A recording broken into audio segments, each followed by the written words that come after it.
Coming up on Global Business, common prosperity. China says it's committed to advancing common prosperity through the development of a robust and inclusive digital economy as it strives to create a more equitable society. Integrated development. The Chinese central government's plan to integrate urban and rural development has spurred farmers to embrace innovative sales approaches, such as leveraging live streaming platforms to expand their income. And strong relationship. The China-France Year of Culture and Tourism commences amidst the enchanting backdrop of Harbin's annual Ice and Snow Festival, strengthening the bond of friendship between the two nations. Hello, welcome to this edition of Global Business. I'm Zhu Junfeng in Beijing. China has released an implementation plan aimed at facilitating common prosperity through a greater and better digital economy, according to the National Development and Reform Commission. The plan outlines strategic measures to leverage the potential of the digital economy for inclusive and balanced prosperity across various sectors and regions in China. One key focus of the plan is the deep integration of digital technologies with the real economy to address issues of imbalanced and insufficient development through digital solutions. Another notable aspect of the plan is the promotion of the East Data, West Computing approach, which plans to expedite the establishment of a nationwide integrated computing power network.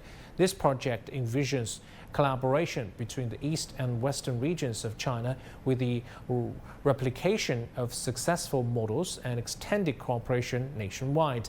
The plan also emphasizes the importance of advancing digital development in rural areas.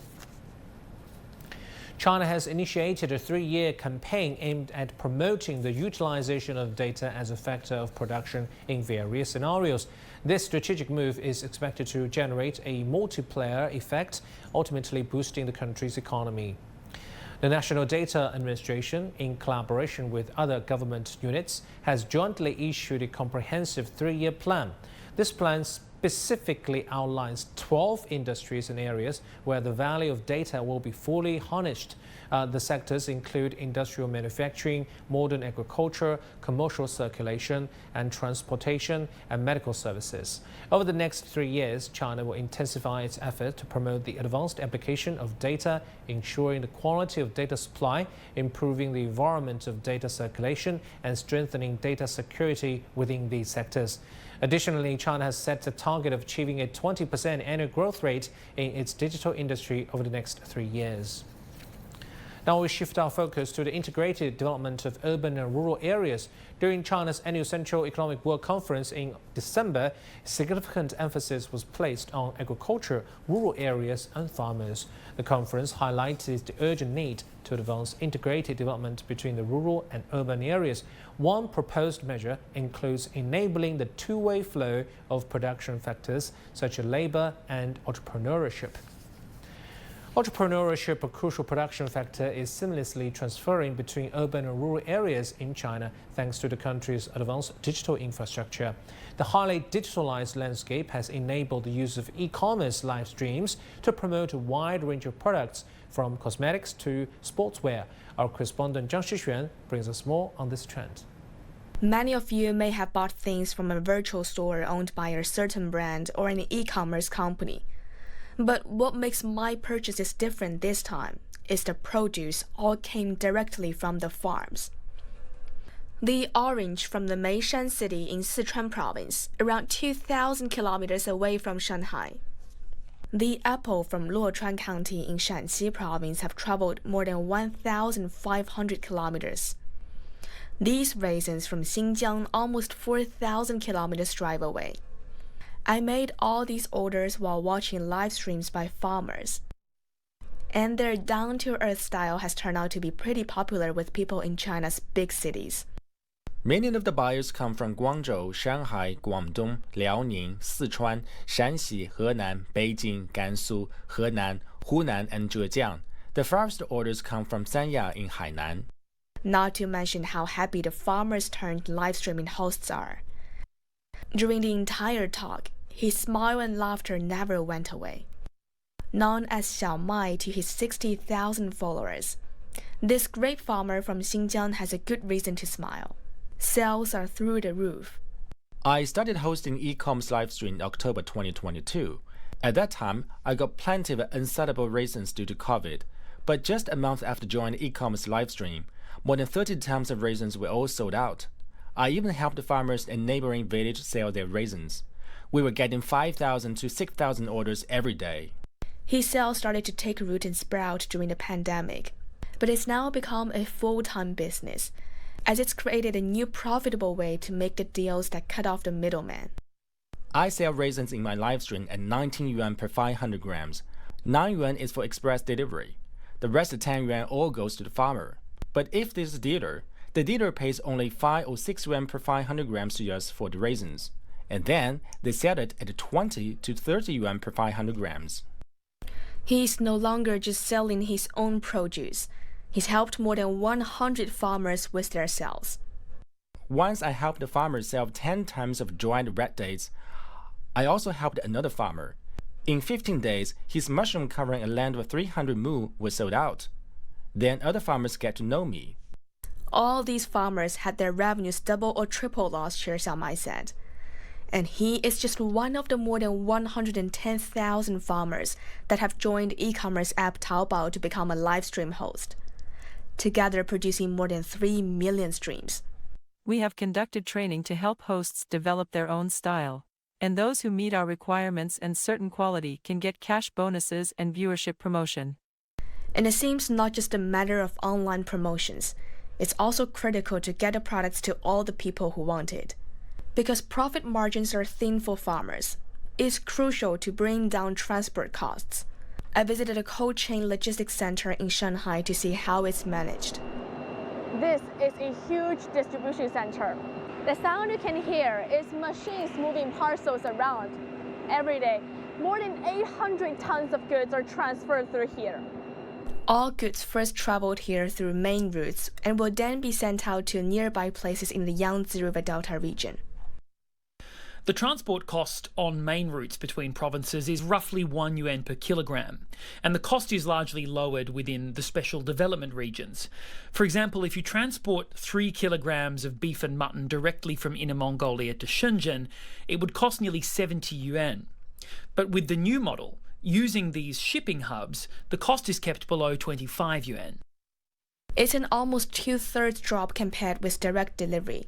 For smaller farm owners, there are also new solutions thanks to the rise of e-commerce live streaming.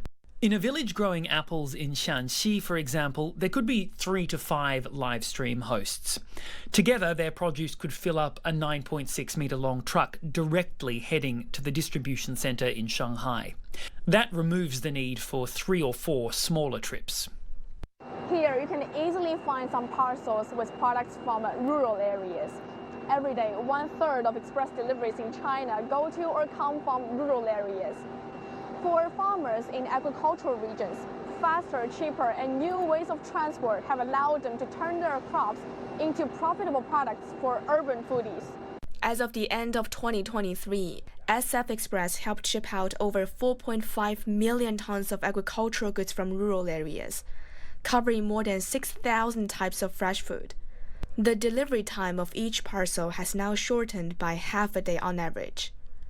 Zhang Shixuan, ICRS for CGTN, Shanghai. Earlier, my colleague Guan Xin spoke to Li Daokui, a professor from Tsinghua University, to get his perspectives on the Chinese economy in 2023 and its expectations for the economy in 2024. Take a look. I do see a below expectation performance in 2023 with very necessary and important policy adjustment throughout the year. And in 2024, I look forward to a much better economic performance with the impact of policy adjustment. Chinese economy is projected to grow by 5.2% according to the World Bank and 5.4% according to the IMF, and it has met its goals set out earlier this year. So what exactly disappointed you? Well, sitting in the Chinese economy, I myself, together with my colleagues and my friends, we all feel that the economy should be running faster than 5.2 or 5.3 number indicates. In other words, the actual feeling of the economy is colder than the numbers indicate. The fundamental reason is because consumers are very cautious in China. They are not forthcoming in their consumption, and also they are very cautious when it comes to purchasing properties. So the consumption and the properties are not running as fast as they should be. As a result, entrepreneurs and business managers are not making investment as fast as people expected at the beginning of the year. And overall, the economy is not running as fast as people like myself expected at the beginning of the year. So you mean there's a growth potential underlying in the economy, but we still have not made full use of it?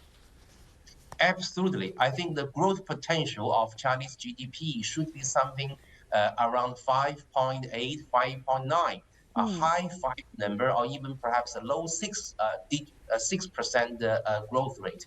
However, the Chinese economy is running 5.2 to 5.3 for 2023. And let's remind ourselves that last year, 2022, was a very slow year for the Chinese economy. So based on the very slow year of 2022, the 23 number should be higher. Should be, in my view, we should experience 6% GDP growth in as recovery. However, we are only running at the low fives. That's why we feel on the ground in the Chinese economy, we feel much colder than the temperature and the thermometer indicates. You're watching Global Business, still to come. Strong friendship, the China-France Year of Culture and Tourism commences amidst the enchanting backdrop of Harbin's annual Ice and Snow Festival, strengthening the bond of friendship between the two nations.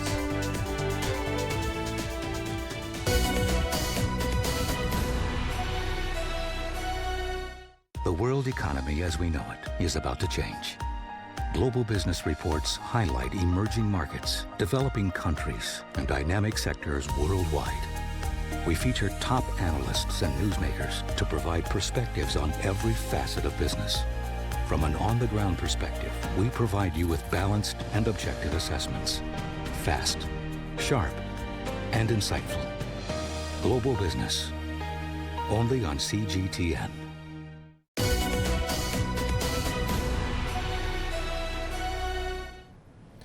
The Ministry of Culture and Tourism, along with French Embassy, have recently announced cultural tourism events for the China-France Culture and Tourism Year. For more on this, we are joined by Chen Mengfei in Harbin and Ross Cullen in Paris. Mengfei, to you first, what special preparations has Harbin's 40th Annual Ice and Snow Festival made for the China-France Culture and Tourism Year? Indeed, as you can see behind me, there are two huge ice sculptures. One of them is the famous Temple of Heaven in Beijing, and the other, I'm sorry, is not quite in the frame, is the famous Cathedral of Notre Dame in Paris, which is of course still under reconstruction, but will open this year. And earlier tonight, the French Delegate Minister of Tourism, Olivier Grégoire, was here with her Chinese counterparts to unveil a miniature of these two sculptures as two symbols for this special year between China and France. So that's how Harbin has been preparing it, and everyone who comes here, who see these two iconic architectures, will be like, what's going on here? And they will know, well, it's the China-France Year of Culture and Tourism. Yeah, Mengfei, I really appreciate your dress. You know, it's a very traditional Chinese, northeastern Chinese dress, the big flower dress, but it's getting very trendy nowadays. Now to Paris. Hello, Russ. What events are scheduled for the China-France Cultural and Tourism Year?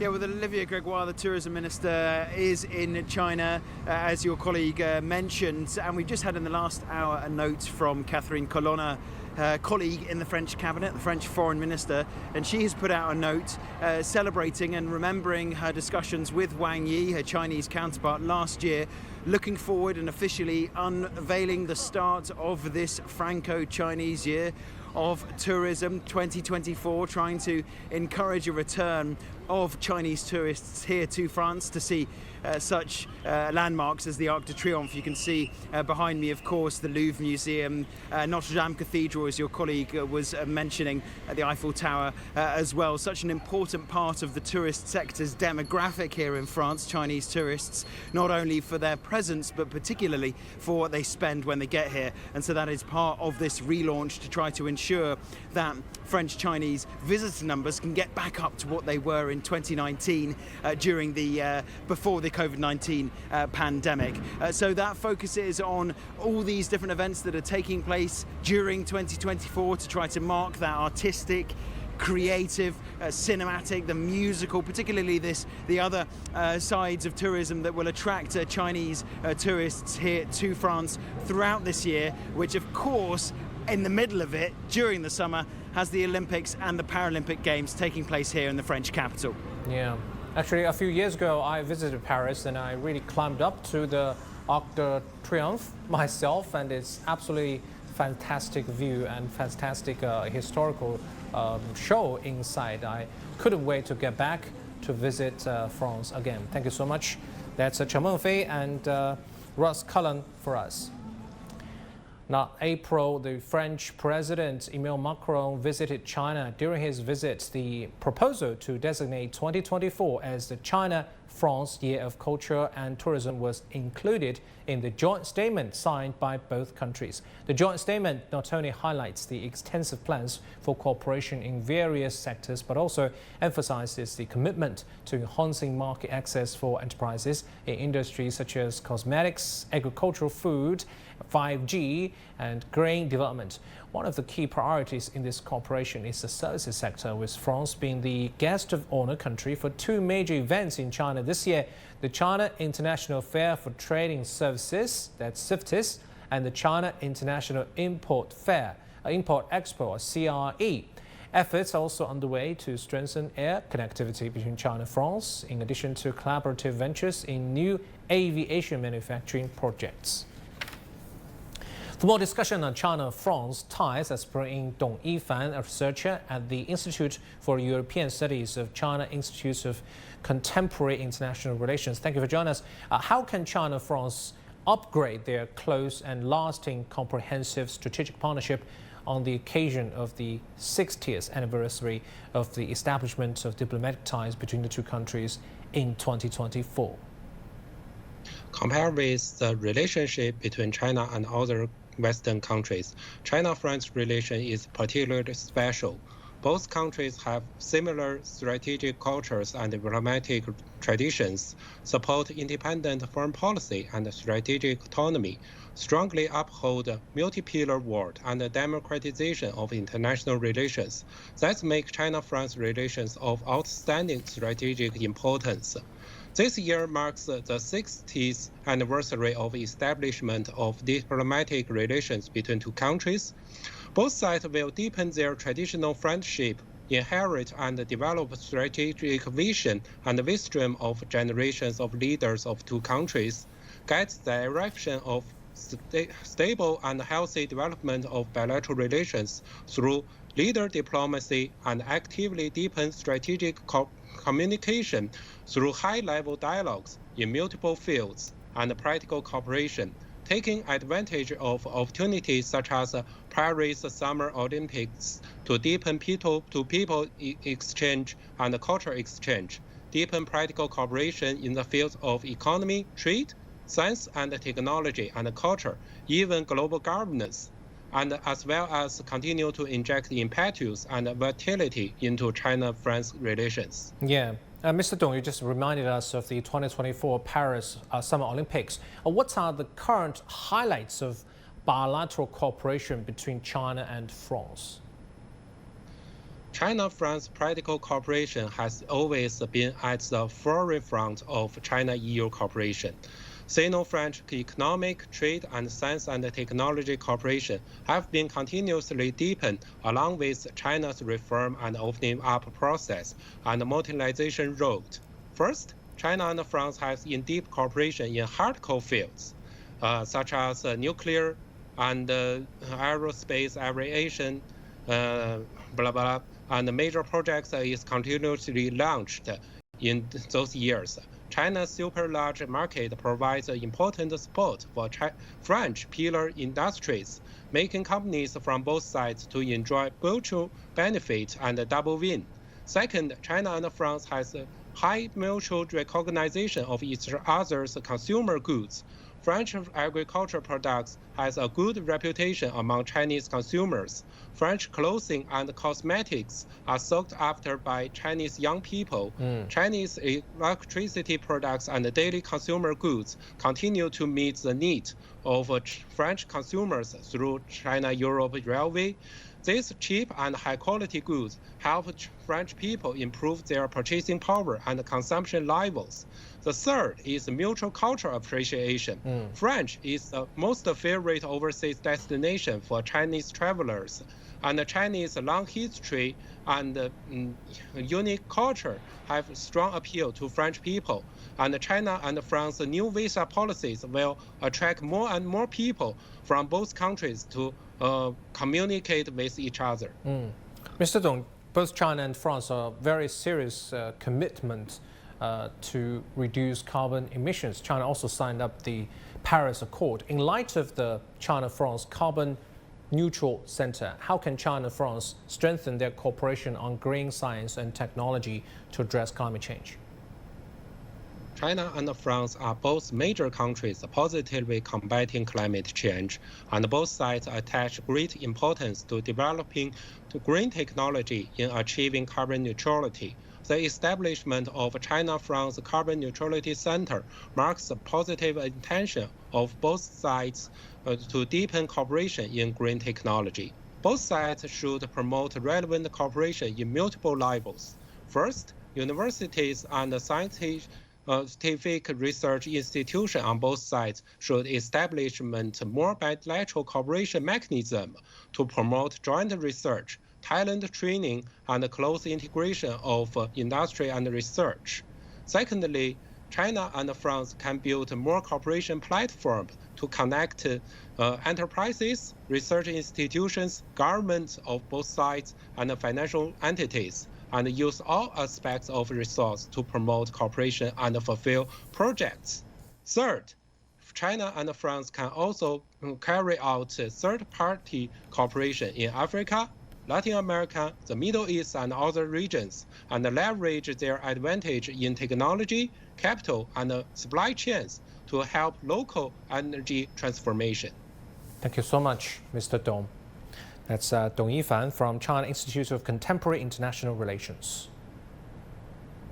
China's top diplomat has reiterated the need for strengthened cooperation between China and the United States. Foreign Minister Wang Yi made the remarks at a reception marking the 45th anniversary of bilateral diplomatic ties between the two nations, while also urged both countries to improve relations based on mutual respect, peaceful coexistence, and win-win cooperation. Now, global economic growth is projected to slow down in 2024, according to a UN World Economic Situation and Prospects 2024 report. The report identifies several factors that pose risks to global growth, including weakening global trade with high borrowing costs, elevated public debt, low investment, and geopolitical tensions. Developed economies, including the US, are expected to experience deceleration in the economic growth. This is attributed to factors such as high interest rates, slowing consumer spending, and weaker labor markets. The report also projects the global inflation to decline to 3.9% in 2024. However, it warns of elevated price pressures in many countries and the potential for renewed increases in inflation due to geopolitical conflicts. Let's move to other headlines we're tracking around the world. Japanese manufacturers have swiftly resumed production following a devastating magnitude 7.6 earthquake that claimed the lives of at least 94 people and caused significant infrastructure disruptions along the country's west coast. Eurozone inflation experienced a significant surge in December and could continue to increase in the early part of 2024.